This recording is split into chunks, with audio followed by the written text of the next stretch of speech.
I never thought a routine eye exam would be the thing that saved my life. But that's exactly what happened on a Wednesday morning in March, when Dr. Patricia Wynn looked at the back of my eyes through her ophthalmoscope, went very still, and said nothing for about 10 seconds too long. I'm 64 years old. Retired electrician. Spent 38 years running wire through walls in Cincinnati, mostly commercial builds, hospitals, schools, a few big box stores out on Route 4. My hands are still calloused from it. I've got a bad left knee from a fall off a ladder in 2009 and a tendency to wake up at 5 in the morning even when there's no reason to. That's who I am. Thomas Hargrove. Ordinary man. I thought I knew what my life looked like. I didn't. My first wife, Carol, died of a brain aneurysm in the spring of 2018. We'd been together 31 years. She was in the kitchen making coffee. Our son Daniel was the one who found her. He was visiting for the weekend, which was a mercy in one direction and a cruelty in another. He didn't have to get a phone call, but he was 28 years old and had to call 911 for his mother while she was dying on the linoleum floor. We don't talk about that morning much, but I think about it more than I let on. The 2 years after Carol died were the longest of my life. I retired 6 months after the funeral because I couldn't concentrate on the job anymore. I'd be in the middle of a conduit run and I'd just stop. Stand there holding the fish tape, thinking about nothing and everything at the same time. My foreman, a good man named Rudy, told me to take some time. I took all of it. I sold the house in Blue Ash where Carol and I had raised Daniel, bought a smaller place in Loveland near the Little Miami River. I'd go on walks, watch the water, cook bad dinners for myself and eat them alone in front of the news. Daniel called twice a week from Denver and I told him I was fine. I was not fine. But I wasn't falling apart either. I was just waiting. Though I couldn't have told you what I was waiting for. I met Sandra Kirby at a grief support group at a church in Milford. I almost didn't go. A buddy from the Union Hall, Dave, had signed up after his wife left him, which wasn't the same thing as losing someone, but grief is grief, and Dave said it helped him get out of his own head.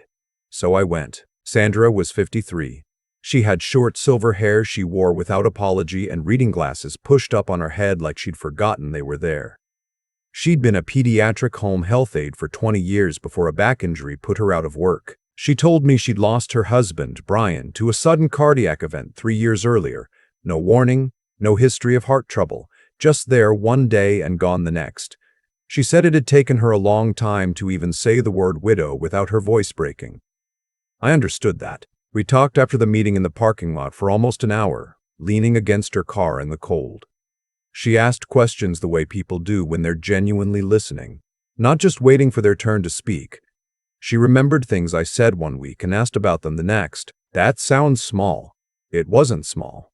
After 2 years of people forgetting to ask how I was doing, someone remembering felt enormous. We dated for 8 months. I brought her to Loveland for a weekend in November, and she walked along the river with me and didn't try to fill the quiet. That was when I knew. Daniel had concerns. He drove up from Denver to meet her over Thanksgiving and was polite but measured in a way I'd never seen from him. He's direct, my son. Gets it from his mother. After dinner, while Sandra was inside helping clean up, he came out to the back porch where I was standing with my coffee. Dad, I just want to make sure you're thinking clearly about this. It's been fast. I told him I was 62 years old and I knew what I wanted. I told him his mother would want me to have someone. He looked at the river for a moment. Then he said, I hope you're right. Just don't move so fast that you miss something. I told him he worried too much. He let it go, but I noticed he asked Sandra a lot of questions at breakfast the next morning. Careful questions about her work history, her finances, where she'd lived before Ohio. Sandra answered all of them easily. Warm. Open. She seemed to like Daniel, genuinely. We got married in the spring. Small ceremony at the courthouse. Dinner after at a restaurant in Hyde Park with Daniel and a few friends. Sandra moved into my place in Loveland. She fit into the house quietly. She didn't try to erase Carol. She moved things gently, asked before she changed anything significant. I thought that showed character. The first year was good. I believe that completely. Somewhere in the second year, things started going wrong with my body. It started as fatigue. Not normal, tired after a long day fatigue. The kind that sits in your bones. I'd sleep 8 hours and wake up feeling like I'd slept 2. Then came the nausea. Random, unpredictable. I'd be fine through breakfast, and then by mid-morning my stomach would turn over like I was carsick on a straight road. I dropped 7 pounds in 6 weeks without trying. I went to my doctor, Dr. Farrell, who I'd been seeing for 15 years. He ran blood panels. Iron, thyroid, kidney function, all in normal range. He asked about stress, about sleep, about alcohol. He adjusted my blood pressure medication, told me to cut back on red meat, suggested I try walking more. I walked every morning along the river. The nausea didn't improve. Sandra took it seriously. She researched supplements, ordered a case of some powdered greens from a company I'd never heard of, claimed it was formulated for people over 60. It tasted like lawn clippings dissolved in orange juice, but she'd read about it and she wanted to help, so I drank it. She'd mix it into a glass of water every morning before I was fully awake, set it on the counter beside the coffee maker. It was the first thing I consumed every day for almost a year. Around month 14 of the symptoms, my vision started changing. Not dramatically, just a slight haziness at the edges, and my eyes tired faster when reading. My glasses prescription was 2 years old, so it seemed logical. Sandra had been after me to get them updated anyway. She found Dr. Nguyen through her own eye doctor, made the appointment for me, even offered to drive me. I said I was fine to drive myself. She insisted, a little more than I expected. Said she had some errands near that part of Kenwood anyway. She'd just wait for me. I didn't think anything of it. The exam started normally. The charts, the drops, the small bright light. Dr. Nguyen was thorough and quiet in the way that good doctors often are. She spent a long time on the fundus exam, the part where they look at the back of your eye. Too long, I thought. Then she asked me to wait while she reviewed something on her computer. She was gone about 5 minutes. When she came back, she sat down across from me rather than behind her desk. Mr. Hargrove, I want to ask you about your health history. I have some visual fatigue, maybe some reading difficulty. She nodded slowly. Have you been experiencing any other symptoms lately? Nausea, fatigue, confusion? I felt a small cold thing move through my chest. How did you know that? She turned her monitor toward me. On the screen was an image of the inside of my eye, vivid and strange, like looking at a satellite photo of terrain I didn't recognize. She pointed to several small spots along the edges of the optic nerve. These are called flame hemorrhages, small bleeds in the retinal blood vessels. By themselves, they can indicate a few things: high blood pressure, diabetes, sometimes vascular disease. I don't have diabetes. My blood pressure is controlled. I know. I pulled your vitals from the intake form. She paused. Mr. Hargrove, the pattern I'm seeing, the distribution, the fact that you've described progressive neurological type symptoms alongside this, it's raising a flag for me that I feel obligated to address. Some toxic exposures can cause this specific presentation. Toxic. The word just sat there between us. You mean like a chemical? Like at a job site? I'm retired. I haven't been on a job site in 3 years. She held my gaze. Can you tell me what medications you're currently taking and whether you've introduced any new supplements recently? I listed them. Dr. Farrell's prescriptions, the greens powder Sandra had ordered. She wrote everything down. She asked who had recommended the supplement. I told her my wife had found it. She was quiet for a moment. Then she said, Mr. Hargrove, I want to refer you to an internist today, not in a few weeks. Today, if you're willing, I'd like to order some additional blood work, specifically a heavy metals panel. Heavy metals. I'm probably being overly cautious, she said. But I'd rather be overly cautious. Is there something specific you're worried about? She chose her words carefully. Certain toxic substances, if introduced gradually in small amounts, can cause exactly the constellation of symptoms you're describing: fatigue, nausea, cognitive fog, alongside the vascular changes I'm seeing. I can't diagnose anything from an eye exam, but I can tell you that I want a second set of eyes on this before you go home. My wife is in the waiting room. She held my gaze for just a beat longer than necessary. I'll have the receptionist let her know you're going to be a few more minutes. Something about the way she said it made me not argue. She walked me to a private consultation room and made a phone call. Within 40 minutes, I was sitting in the office of an internist named Dr. Wallace, 2 floors up in the same building. He drew blood himself. He asked me careful questions about my daily routine, what I ate, what I drank, who prepared my food. I told him Sandra made breakfast most mornings. I told him about the greens powder. He asked me if I had any of it at home. I did. A canister on the kitchen counter. Don't consume any more of it until we have results, he said. Tell your wife you're going to try a different brand if she asks. Can you do that? I said yes. My hands were completely steady, which surprised me, because inside I felt like the floor had dropped 6 inches. Sandra was in the waiting room on her phone when I came out. She looked up and said the exam took forever. I told her they'd found some irritation, wanted to run extra blood work. Routine, I said. She nodded and touched my arm and asked if I was hungry on the drive home. I said I was fine. That night, while she was on the phone with her sister in the other room, I sat at the kitchen table and started to think very clearly for the first time in months. Not about what Dr. Wallace suspected, about Sandra herself. I thought about how she'd insisted on driving me to that appointment, about how she managed all our household paperwork, bills, insurance renewals, the filing cabinet in the office that I never went into because she'd said it was easier if one person handled it all. I thought about the greens powder, how she'd introduced it, how she mixed it fresh every morning before I was fully awake. I thought about the nausea that had started. I tried to pin down exactly when, roughly 3 months after we'd been married. Roughly 3 months after she'd moved in, I got up and went to her office. I'd been in there before.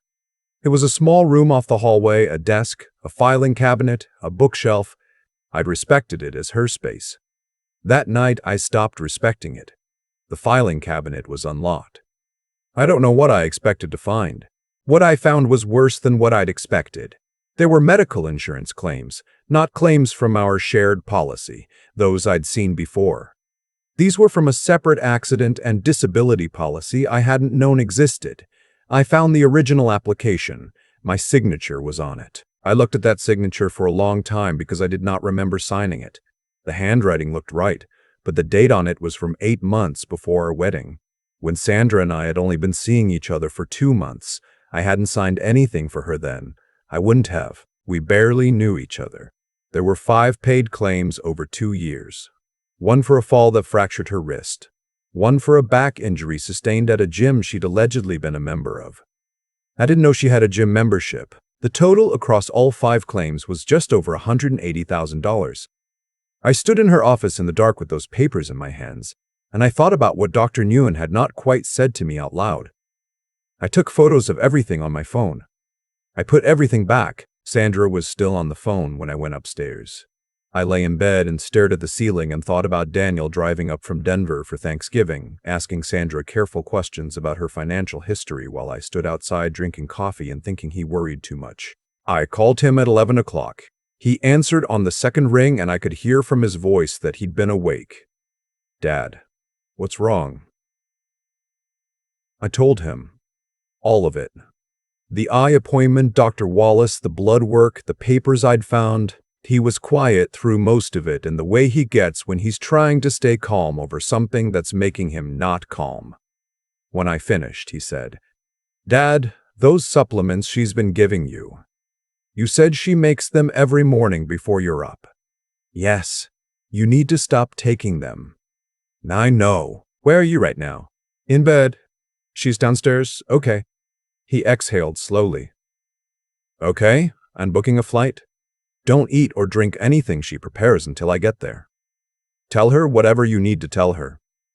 He was there by the next evening. I had poured every morning glass down the drain for 3 days by the time Dr. Wallace called with my results.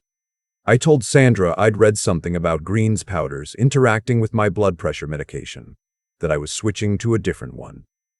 She frowned, but didn't push back. I noticed she watched me more closely after that. Little things, the way she'd glance at my coffee cup in the morning, whether I'd eaten what she'd put out. I noticed because I was finally paying attention. Dr. Durr, Wallace called while I was sitting in my truck in the Kroger parking lot so Sandra wouldn't hear. Mr. Hargrove, your heavy metals panel came back. I have elevated antimony levels in your blood work. Significantly elevated and consistent with chronic low-dose ingestion over an extended period. Antimony. I didn't know what that was. He explained it. A toxic metalloid used historically in some industrial compounds and certain older pesticide formulations. Causes progressive fatigue, nausea, cardiac irregularities, neurological symptoms, tasteless in small quantities, difficult to detect without a specific panel. If you'd continued at the rate your levels suggest, he said, we'd be looking at serious organ damage within 6 to 12 months, potentially fatal. I stayed in that parking lot for a while after we hung up, just sat there watching people go in and out of the store with their carts. Normal Wednesday afternoon. People buying groceries. When I got home, I called the detective division of the Hamilton County Sheriff's Office. I don't know why I called them instead of the local police. It felt like it needed to be bigger than local. The woman who took my call said a detective would contact me within 24 hours. One called back in 3. His name was Detective Ray Morales. He was straightforward about it. He said this kind of case required careful documentation before any approach to Sandra. He asked me to not change my behavior at home, to keep logging what she prepared for me, and to preserve the canister of greens powder in a sealed bag without letting her know. Daniel stayed at a hotel nearby. We met there in the evenings while Sandra thought I was getting dinner with an old coworker. The next 8 days were the strangest of my life, living in my own house, sleeping next to someone, making conversation about what to have for dinner and whether it was going to rain on the weekend, while knowing what I knew. Sandra seemed normal. That was the part that kept catching me. How normal she seemed. She brought me coffee. She laughed at things on television. She rubbed my shoulder once when I seemed tired and said I should take it easy, that I'd been overdoing it lately. I agreed with her. I said she was probably right. Detective Morales called on a Tuesday morning. The lab had processed the greens powder canister. It had been contaminated with antimony trioxide, an industrial compound not present in any legitimate supplement formulation. It hadn't been added at the factory. Someone had introduced it after the product was sealed, likely by opening the canister and mixing the compound into the powder. Someone had access to that canister every morning. They ran Sandra Kirby through the system. What they found took another 2 days to compile, and Detective Morales laid it out for me at the hotel while Daniel sat beside me. Sandra Kirby was not her original name. She had legally changed it from Sandra Pruitt in 2015, 4 years before I met her. Before that, she'd been married twice. Her first husband, David Pruitt, had died in 2011 from what was certified as cardiac arrest. He was 51. No autopsy. He'd had a history of high blood pressure. Sandra had been the sole beneficiary of a $250,000 life insurance policy and the owner of record on a house that sold for just under $300,000 6 months after his death. Her second husband, a man named Gerald Ferris, had died in 2017 from organ failure attributed to what his doctors described as an accelerated decline consistent with chronic kidney disease. He was 63. Gerald had not been diagnosed with kidney disease prior to the 12 months before his death. After Gerald died, Sandra changed her name and moved from Indiana to Ohio. I sat across from Detective Morales and listened to him tell me this, and I thought about the grief support group in Milford. I thought about the parking lot in November. I thought about how she'd said it had taken her a long time to say the word widow without her voice breaking. She'd had practice. The accident and disability insurance fraud was its own matter. Detective Morales had consulted with the county DA's office about the forged signature on the policy application. Digital forensic analysis confirmed that my signature had been lifted from our marriage certificate and manipulated. The injuries she'd claimed, the wrist, the back, the others, had each been treated at different urgent care facilities across 2 counties. None of the treating physicians had been her primary care doctor. None of the claims had been filed through our shared address. Who was she filing them with? Daniel asked. She had a P.O. box in Fairfield we didn't know about, and a separate checking account in her name only at a credit union in Norwood. The insurance payouts had gone there directly. Why didn't she just take your money? Daniel asked Morales. He said it was a fair question. His theory, and the DA's, was that Sandra was methodical enough to keep the fraud and the poisoning on separate tracks deliberately. The insurance money was hers cleanly, no connection to me. The poisoning, my death, eventually would have generated a life insurance payout from the policy we held jointly. $250,000. Plus the house, which I owned outright. She was running parallel schemes with separate paper trails that wouldn't obviously connect. I asked Morales if he thought she'd done this before. With David and Gerald, he said they were working with the Marion County Sheriff's Office in Indiana to reopen Gerald Ferris's case. Given the antimony levels in my blood work and the timeline of Gerald's decline, they believed the causes of death warranted a second look. They arrested Sandra on a Friday morning while I was at Daniel's hotel. She was at home when they arrived morning. I was at Hamuel Hotel. She was at home when they arrived. I wasn't there for it. I had specifically asked not to be. The charges were attempted murder, aggravated fraud, identity deception, and forgery. The Indiana investigation ultimately led to additional charges related to Gerald Ferris's death. The case took 14 months to go to trial. I sat through most of it. Daniel came back from Denver for the last 2 weeks. The prosecutor was a woman named Andrea Cho, and she was precise in the way that good prosecutors are. She didn't dramatize, she just laid it out methodically. The incantamated supplement, the antimony levels, the forged policy, the separate bank account, the name change. Gerald Ferris, David Pruitt. She connected the pattern quietly, piece by piece, and let the jury sit with it. Sandra's defense tried to argue that the antimony contamination came from the manufacturer, that the supplement company had quality control failures. They'd hired an expert to testify about industrial contamination pathways. It didn't hold. The prosecution's forensic chemist explained that the specific compound found in the canister, antimony trioxide, at the concentration present, was not consistent with manufacturing error. It was consistent with deliberate addition.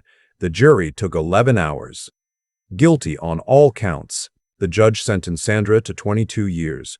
She looked at me once during sentencing, the way Diane had looked at Robert Chen in the video that someone later told me had gone viral with a similar story. I don't know what I expected to see.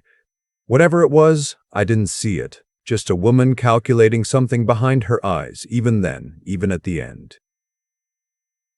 That was 16 months ago. I still live in Loveland. I thought about selling the house, and I might yet. But the river is still there, and the trails and the things I built here before any of this happened. I'm not ready to leave all of that for the wrong reasons. My physical health came back faster than I expected. Within 6 weeks of stopping the supplements, the nausea was gone. The fatigue lifted slowly over 4 or 5 months. My last heavy metals panel came back clean. Dr. Wallace said he was glad I'd gotten to Dr. Noon when I did. I told him she was the one to thank, not me. I'd only gone in for new glasses.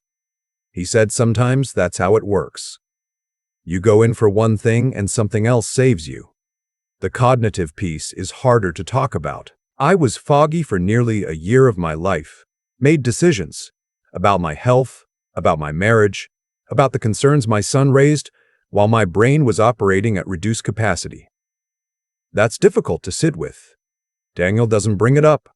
I think he understands that I already know. I started going back to the grief support group in Milford about 8 months ago. Different reason this time.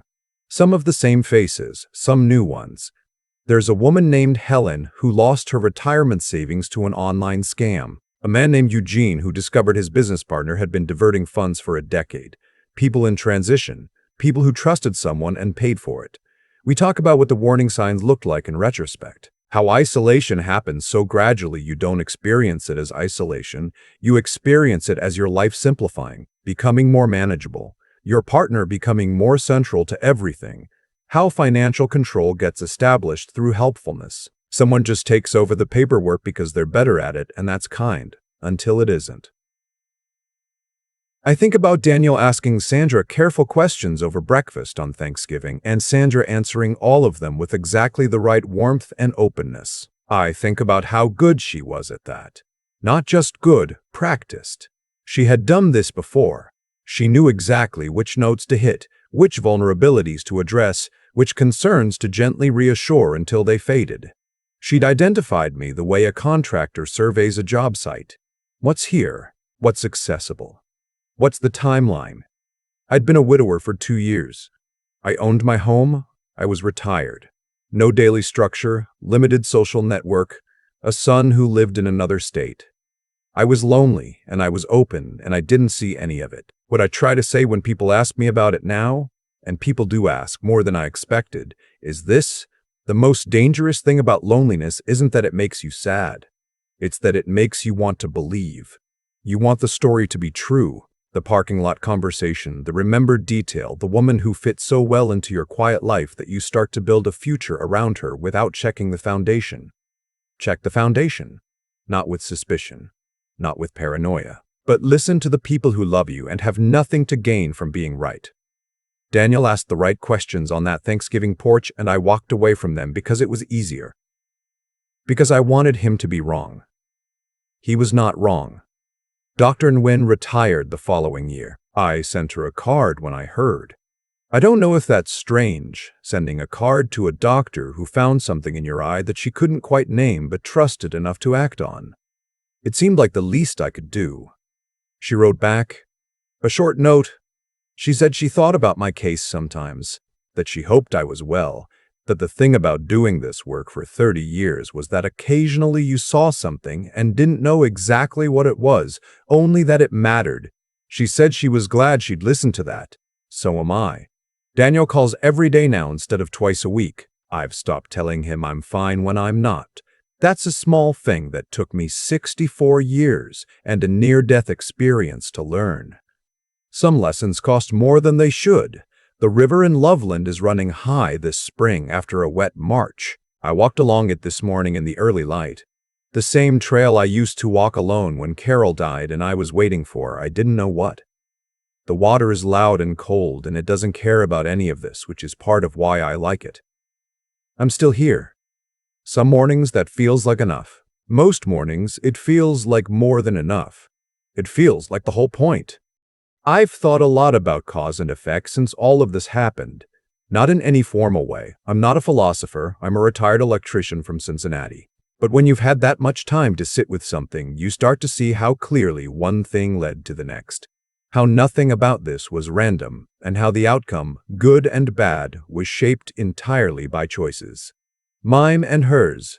Sandra made choices every single morning for nearly 2 years. She woke up, went to the kitchen before I did, and added something to my drink that was designed to make me weaker, slower, easier to manage, and eventually gone. That required sustained intention. She didn't drift into it. She decided, repeatedly, that what she wanted was worth more than my life. That tells you everything you need to know about who she was. Not who she pretended to be in that parking lot in November, but who she actually was underneath all that practiced warmth. And I made choices too. I chose not to listen when Daniel asked careful questions over Thanksgiving breakfast. I chose to interpret his concern as overprotectiveness rather than intelligence. I chose to trust Sandra with the paperwork, with the supplements, with the management of a life I'd worked 38 years to build, because it was easier, and because I wanted the story she was telling me to be true. Those were my choices. I own them. Here's what I've come to understand about wisdom. And I don't mean the kind you find in books.